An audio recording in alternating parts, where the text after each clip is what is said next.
ଆଜି ଆପଣ ମାନଙ୍କ ଆଗରେ ପାପୀଙ୍କର କଥା ମୁଁ କହିବାକୁ ଯାଉଛି। ଯେଉଁ ପାପୀଙ୍କ ନିକଟରେ ପ୍ରକୃତରେ ଯିଏ ପାପୀ ତାଙ୍କ ନିକଟରେ 10ଟି ଲକ୍ଷଣ ପରିପ୍ରକାଶ ହୁଏ। ତେବେ ଯେଉଁମାନେ ମହାପାପୀ ଅପକର୍ମରେ ଲିପ୍ତ ରହନ୍ତି, ଯେଉଁ 10ଟି ଅପକର୍ମ ସେ କରନ୍ତି ବା ଏ ପ୍ରବୃତ୍ତି ଜାଗ୍ରତ ହୁଏ ତାଙ୍କ ଅନ୍ତର ମଧ୍ୟରେ 10 ପ୍ରକାର ଦୁର୍ଗୁଣ, ସେ ହେଉଛନ୍ତି ପ୍ରକୃତରେ ପାପୀ ବା ମହାପାପୀରେ ଗଣା। ନିଶ୍ଚିତ ଭାବରେ ନର୍କ ଗତି କରିବାକୁ ପଡ଼ିବ ତାଙ୍କୁ। ନିଶ୍ଚିତ ଭାବରେ ତାଙ୍କର ନର୍କ ଭୋଗ ହୁଏ। ଶାସ୍ତ୍ର ପ୍ରମାଣ ଅନୁସାରେ 10ଟି ଦୁର୍ଗୁଣ ପାପୀଙ୍କ ନିକଟରେ ଦେଖାଦିଏ। ତେବେ ଆଜି ପୁରାଣ ରହସ୍ୟ ମାଧ୍ୟମରେ ଆପଣ ମାନଙ୍କ ଆଗରେ ଯେଉଁ କଥାବସ୍ତୁ ମୁଁ ଉପସ୍ଥାପନ କରୁଛି, ପ୍ରକୃତରେ ପାପୀ କିଏ, ମହାପାପୀରେ ସେ ଗଣା ହୁଅନ୍ତି, ଧୀରେ ଧୀରେ ନିମ୍ନ ସ୍ତରକୁ ସେ ଯାଆନ୍ତି। ସେ ପ୍ରକୃତରେ କେଉଁ 10ଟି ଦୁର୍ଗୁଣ ତାଙ୍କ ନିକଟରେ ନିଶ୍ଚିତ ଭାବରେ ଜମାଟ ବାନ୍ଧି ରହିଥାଏ ବା ବସା ବାନ୍ଧି ରହିଥାଏ। ସେ 10ଟି ଦୁର୍ଗୁଣ ଆଜ୍ଞା କଣ? ପ୍ରଥମ ହେଲା ଆଜ୍ଞା ଚୌର ବୃତ୍ତି ରହିବ। ଯିଏ ମହାପାପୀ, ପାପୀ ଲୋକଙ୍କ ଅନ୍ତର ମଧ୍ୟରେ ସଦା ସର୍ବଦା ଚୋରି କରିବାର ପ୍ରବୃତ୍ତି ଜାଗ୍ରତ ହବ ଅନ୍ତର ମଧ୍ୟରେ। କେମିତି ଚୋରି କରିବେ? ବିନା ପରିଶ୍ରମରେ ଚୌର୍ଯ୍ୟ ବୃତ୍ତି କରି ବା ଚୋରି କରି ପରଧନକୁ ହରଣ କରିବାର ଯେଉଁ ଆଶା ଜାଗ୍ରତ ହବ ଅନ୍ତର ମଧ୍ୟରେ। ତେଣୁ ପ୍ରତ୍ୟେକ କ୍ଷେତ୍ରରେ ଚୋରି କରିବା ପାଇଁ ତାଙ୍କ ମନଟା ଆଜ୍ଞା ଆଗେଇ ଯିବ। ତେଣୁ ଇଏ ପାପୀଙ୍କ ନିକଟରେ ପ୍ରଥମ କଥା ହେଲା, ଇଏ ହେଉଛନ୍ତି ମହାପାପୀ। ନିଶ୍ଚିତ ଭାବରେ ତାଙ୍କ ଅନ୍ତର ମଧ୍ୟରେ ସର୍ବଦା ଚୋରି କରିବାର ବୃତ୍ତି ଜାଗ୍ରତ ହବ ଅନ୍ତର ମଧ୍ୟରେ। ଦ୍ୱିତୀୟରେ ଖାଲି ଏତିକି ନୁହଁ, ଆଉ ଗୋଟିଏ ଦୁର୍ଗୁଣ ତାଙ୍କ ନିକଟରେ ପରିପ୍ରକାଶ ହୁଏ, ହିଂସା ଭାବ। କୀଟ ପତଙ୍ଗ ତରୁତୃଣେ ବସନ୍ତି, ଶରୀର ପ୍ରମାଣେ ସକଳ ଘଟେ ନାରାୟଣ ବସନ୍ତି ଅନାଦି କାରଣ। ଜୀବେ ଦୟା ପରମ ଧର୍ମ। ଏମିତି ଆଜ୍ଞା ହିଂସୁକ ସେମାନେ ହେବେ। ଜୀବବଦ୍ଧ କରିବାକୁ କେବେ ପଶ୍ଚାତପଦ ହେବେ ନାହିଁ। ଅନ୍ୟକୁ ଆଘାତ ଦେବା ପାଇଁ କେବେ ପଶ୍ଚାତପଦ ହେବେ ନାହିଁ। କାହିଁକି ନା ଅନ୍ତର ମଧ୍ୟରେ ଶାନ୍ତ ସ୍ୱଭାବ ନ ରହି ସଦାବେଳେ ହିଂସା ଭାବ ତାଙ୍କ ଅନ୍ତର ମଧ୍ୟରେ ଜାଗ୍ରତ ହେବ। ତେଣୁ ଇଏ ଦ୍ୱିତୀୟ କଥା। ଇଏ ପାପୀଙ୍କ ନିକଟରେ ଦ୍ୱିତୀୟ ଦୁର୍ଗୁଣ ହେଉଛି ହିଂସା ଭାବ। ସଦାବେଳେ ମନ ମଧ୍ୟରେ ଅହେତୁକ ହିଂସା ଜାଗ୍ରତ ହବ ଅନ୍ତର ମଧ୍ୟରେ। ଇଏ ହେଲା 2 ନମ୍ବର କଥା। 3 ନମ୍ବର ଦୁର୍ଗୁଣ ତାଙ୍କ ନିକଟରେ କଣ ରହିବ ନା ପରସ୍ତ୍ରୀ ହରଣ। ପରନାରୀକୁ ହରଣ କରିବାର ଯେଉଁ ପ୍ରକାର ଅଭିପ୍ରାୟ ଅନ୍ତର ମଧ୍ୟରେ ଜାଗ୍ରତ ହେବ, ଏ ହେଉଛି ପାପୀଙ୍କର ଲକ୍ଷଣ। ପରନାରୀକୁ ଦେଖି ମାତୃବତ୍ ଜ୍ଞାନ କରିବା ତ ଦୂରର କଥା, ଅନ୍ତର ମଧ୍ୟରେ ଜାଗ୍ରତ ହେବ କେମିତି ଭାବରେ ପରନାରୀକୁ ମୁଁ ହରଣ କରିବି। ଏଇ ଚିନ୍ତନରେ ସଦା ସର୍ବଦା ସେମାନେ ବୁଡ଼ି ରହନ୍ତି। ଇଏ ତ ହେଉଛି ମହାପାପୀଙ୍କ ଲକ୍ଷଣ। ତେଣୁ ଇଏ ଭକ୍ତିଭାବ ଶୁଦ୍ଧ ଭାବ ବା ତାଙ୍କର ଅନ୍ତର ମଧ୍ୟରେ ଆସିବ କୁଆଡୁ?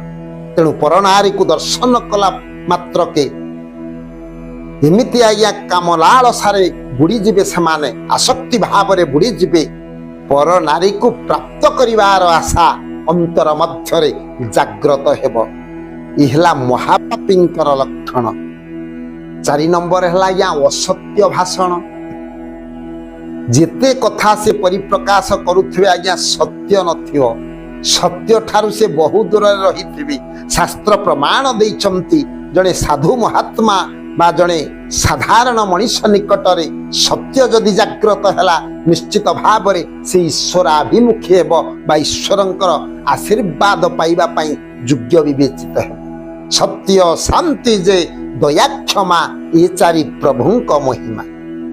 କିନ୍ତୁ ଯେଉଁମାନେ ପାପାଚାରୀ, ପାପ କର୍ମରେ ଲିପ୍ତ ଥିବେ, ପାପ ପଙ୍କିଳ ମନୋଭାବ ତାଙ୍କ ଅନ୍ତର ମଧ୍ୟରେ ସଦା ସର୍ବଦା ଥିବ, ସେମାନେ ଆଜ୍ଞା ସତ୍ୟ ଭାଷଣ କରିବେ ନା ବା ସତ୍ୟ ପରିପ୍ରକାଶ କରିବେ ନା। ସଦା ସର୍ବଦା ଅସତ୍ୟର ବଶବର୍ତ୍ତୀ ହୋଇ ସଦାବେଳେ ଅସତ୍ୟ ପ୍ରଚାର କରୁଥିବେ, ଅସତ୍ୟ ପ୍ରକାଶ କରୁଥିବେ। ସତ୍ୟ ଆଜ୍ଞା ତାଙ୍କ ମୁଖରୁ କେବେ ବାହାରିବ ନା। ଅସତ୍ୟର ଆଶ୍ରୟ ସଦା ସର୍ବଦା ନେଇଥିବେ।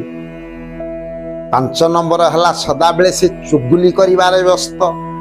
ଆପଣ କହିବେ ଚୁଗୁଲି କଣ ନା ଅନ୍ୟର ଦୋଷ ଦୁର୍ଗୁଣ ଆଉ ଜଣଙ୍କ ନିକଟରେ ପରିପ୍ରକାଶ କରିବା। ସେ ଲୋକଟା ଏମିତି ଏ ପ୍ରକାର କର୍ମ ସେ ସମ୍ପାଦନ କରନ୍ତି, ତାଙ୍କ ବିରୁଦ୍ଧରେ ତାଙ୍କ ଭଲ କଥା ନ କହି, ତାଙ୍କ କୁଶଳ କଥା ନ କହି ସଦା ସର୍ବଦା ଚୁଗୁଲି କରୁଥିବେ, ତାଙ୍କ ବିରୁଦ୍ଧରେ କିଛି ଅନ୍ୟ ଆଗରେ ପରିପ୍ରକାଶ କରୁଥିବେ, ତେବେ ତାହା ମଧ୍ୟ ସତ୍ୟ ହେଇନଥିବ। ଅସତ୍ୟର ଆଶ୍ରୟ ନେଇ ପର ବିଷୟରେ ଚୁଗୁଲି କରିବା ବା ବିଭିନ୍ନ ପ୍ରକାର ଚୁଗୁଲି କଥା ପରିପ୍ରକାଶ କରିବା ଏ ମହାପାପୀଙ୍କ ଲକ୍ଷଣରେ ଗଣା। ଏ ପାପୀ ମାନଙ୍କ ନିକଟରେ ଏ କଥା ପରିପ୍ରକାଶ ହୁଏ। ଛଅରେ ହେଲା ଆଜ୍ଞା ପରର ଅଧିକାରକୁ ଛଡେଇ ନେବା। ଏମିତି ଆଜ୍ଞା ଲୋଭାସକ୍ତ ସେମାନେ ହେବେ, ଏମିତି ଲୋଭରେ ବୁଡି ରହିବେ, ପରର ଅଧିକାର, ପର ସମ୍ପତ୍ତି, ପର ଦ୍ରବ୍ୟ ତାକୁ ହରଣ କରିବା ପାଇଁ କେମିତି କୌଶଳ ଅବଲମ୍ବନ କରିବାକୁ ପଡିବ, ତାଙ୍କ ଅଧିକାରକୁ ଜାହିର ପରର ଅଧିକାରକୁ ନିଜର କରିବା ପାଇଁ, ପର ସମ୍ପତ୍ତିକୁ ବା ପର ଧନ ସମ୍ପଦ ଐଶ୍ୱର୍ଯ୍ୟ ସବୁ କିଛିକୁ ନିଜ ଆୟତ୍ତକୁ ଆଣିବା ପାଇଁ ଯେକୌଣସି ପ୍ରକାର ପଦକ୍ଷେପ ସେମାନେ ନେଇପାରନ୍ତି। ତେଣୁ ପର ଅଧିକାରକୁ ଛଡେଇ ନେବା ପାଇଁ ତାଙ୍କର ଅନ୍ତର ମଧ୍ୟରେ ସଦା ସର୍ବଦା ଏଇ ଭାବ ଜାଗ୍ରତ ହୋଇଥାଏ। ଏ ହେଉଛନ୍ତି ପାପୀରେ ଗଣା। ଖାଲି ଏତିକି ନୁହେଁ, ପରର ଅନିଷ୍ଟ ଚିନ୍ତନ, ପରର ଅନିଷ୍ଟ କେମିତି ତାର କ୍ଷତି ହବ, ଆଉ ଜଣଙ୍କର କେମିତି କ୍ଷତି ହବ, ତାର ଅନିଷ୍ଟ କେମିତି ଘଟିବ, ଏମିତି ଆଜ୍ଞା ହିଂସା ଭାବ ତ ଆଗରୁ ଅନ୍ତର ମଧ୍ୟରେ ତାର ଥିବ। ତେଣୁ ପରର କେମିତି ଅନିଷ୍ଟ ହେବ ଏଇ କଥା ଚିନ୍ତାରେ ସଦା ସର୍ବଦା ଅନ୍ତର ମଧ୍ୟରେ ଏଇ କଥାକୁ ତାର ଆଲୋଡ଼ନ ହେବେ, କେମିତି ଭାବରେ ପରର ଅନିଷ୍ଟ ଘଟିବ। ଖାଲି ଏତିକି ନୁହେଁ ଆଜ୍ଞା, ନିଚ କଥା ପରିପ୍ରକାଶ ହବ ତା ଅନ୍ତର ମଧ୍ୟରୁ। ଆପଣ କହିବେ ନିଚ କଥା କଣ ନା, ଯୋଉ ନିଚ କଥା ପରିପ୍ରକାଶ କରିବା ଦ୍ୱାରା ଠାକୁର ଦେବତା ସତ୍ୟ ଧର୍ମ ଇଏ ସବୁକୁ ଆଜ୍ଞା ନିନ୍ଦା ହେବ। ଜଣେ ଧରନ୍ତୁ ଠାକୁର ମନ୍ଦିରକୁ ଯାଉଛନ୍ତି, ତାଙ୍କୁ ଆଜ୍ଞା ନିଚ କଥା ପରିପ୍ରକାଶ କରିବ, କାହିଁକି ସେ ଠାକୁରଙ୍କ ମନ୍ଦିରକୁ ଯାଉଛ, ଠାକୁରଙ୍କୁ ପୂଜା କଲେ କଣ ହବ, ଠାକୁର ତତେ କଣ ଆଶୀର୍ବାଦ ପ୍ରଦାନ କରିବେ, ଅନ୍ୟ କର୍ମ ଧନ୍ଦା ଛାଡି କାହିଁ ଠାକୁରଙ୍କ ନିକଟକୁ ଯାଉଛୁ, କାହିଁ ପ୍ରବଚନ ଶ୍ରବଣ କରିବାକୁ ଯାଉଛୁ, ପ୍ରବଚନ ଶ୍ରବଣ କଲେ ତୋ ଜୀବନର ମୁକ୍ତି କଣ ହବ, କଣ ଶିକ୍ଷା ସେଠାରୁ ତୁ ପାଇବୁ, କାହିଁକି ସେଠାକୁ ଯାଉଛୁ। ତେଣୁ ଆଜ୍ଞା ବିଭିନ୍ନ ପ୍ରକାର ନିଚ କଥା ପରିପ୍ରକାଶ କରିବେ, ଧର୍ମର ଜ୍ଞାନ ରଖିବେ ନା, ଧର୍ମକୁ ନିନ୍ଦା କରିବେ, ଦେବତାଙ୍କୁ ନିନ୍ଦା କରିବେ, ଏଇ ପ୍ରକାର ଅନ୍ୟ ପାଖରେ ମଧ୍ୟ ପରିପ୍ରକାଶ କରିବେ। ଏ ହେଉଛି ପାପୀଙ୍କର ଲକ୍ଷଣ। ଖାଲି ଏତିକି ନୁହେଁ, ଅସଙ୍ଗତ ପ୍ରଳାପ, ଆଉ ଗୋଟିଏ କଥା ଅଛି ଆଜ୍ଞା, ଅସଙ୍ଗତ ପ୍ରଳାପ ସେ କରିବେ। କୋଉ ପରିସ୍ଥିତିରେ ସମାଜରେ କୋଉ ସମୟରେ କୋଉମାନଙ୍କ ଆଗରେ କୋଉ କଥା ପରିପ୍ରକାଶ କରିବା କଥା, ସ୍ଥାନ କାଳ ପାତ୍ରକୁ ବିଚାର ନ ରଖି ଅସଙ୍ଗତ କଥା ମାନ ପରିପ୍ରକାଶ କରିବେ। ଯୋଉ କ୍ଷେତ୍ରରେ ଯୋଉ କଥାକୁ ପରିପ୍ରକାଶ କରିବା କଥା ନୁହେଁ ସେ ବିଚାରକୁ ଛାଡି ଅସଙ୍ଗତ କଥା ମାନ ପରିପ୍ରକାଶ କରିବେ, ଯଦ୍ୱାରା କି ସମସ୍ତଙ୍କ ଘୃଣାର ପାତ୍ର ହେବେ। ଇଏ ହେଉଛି ପାପୀ ଲୋକଙ୍କ ଅନ୍ତରର କଥା, ପାପୀ ଲୋକଙ୍କର ମନୋଭାବଟା ଏଇପରି ସଦାବେଳେ ଅସଙ୍ଗତ ପ୍ରଳାପ ସେମାନେ କରୁଥାନ୍ତି।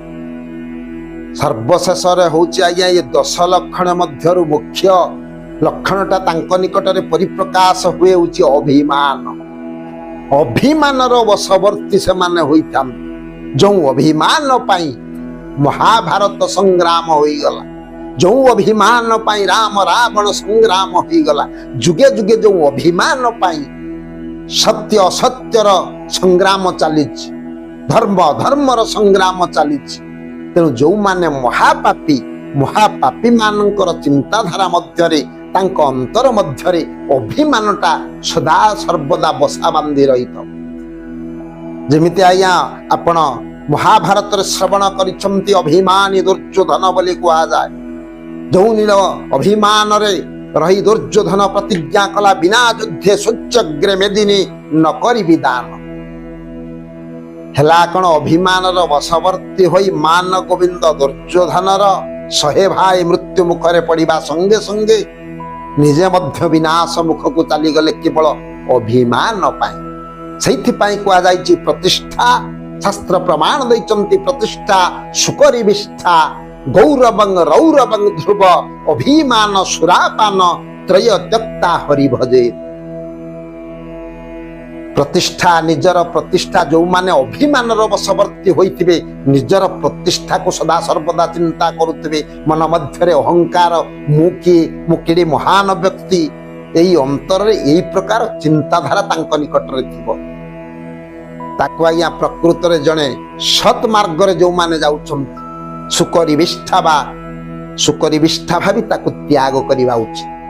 गौरवं रौरवं ध्रुव प्रकृत रे सत्य पथरे जो माने परिचालित हेबे निजकु गौरवान्वित निजकु कई भल कहले बा फुलमालाटे बिकरे लंबेई देले से निजे मध्य सेथिर आनंदित हेबे ना।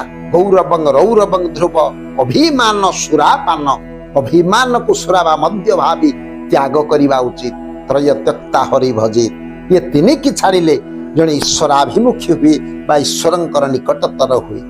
हेले ये पापी लोकंक निकटरे जो मानकर पाप भाव अंतर मध्यरे थिबो एमिति अभिमान जागृत होइतिबो तांक अंतर मध्यरे निजको श्रेष्ठ निजको बड़ बोली सदा सर्वदा ज्ञान करुथि।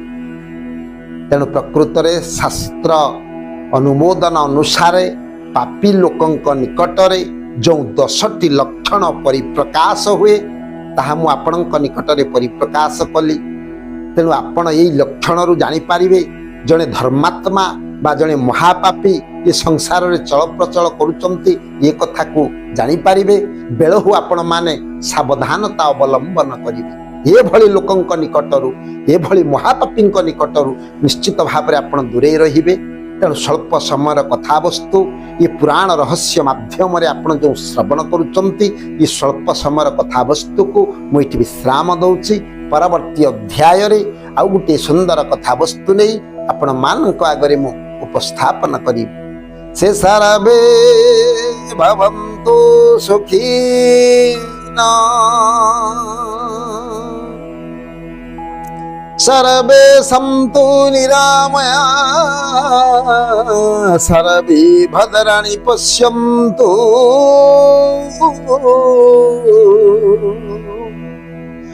मा कश्चित् दुःख भाग भवेत्। ओम शांति ओम शांति ओम शांति।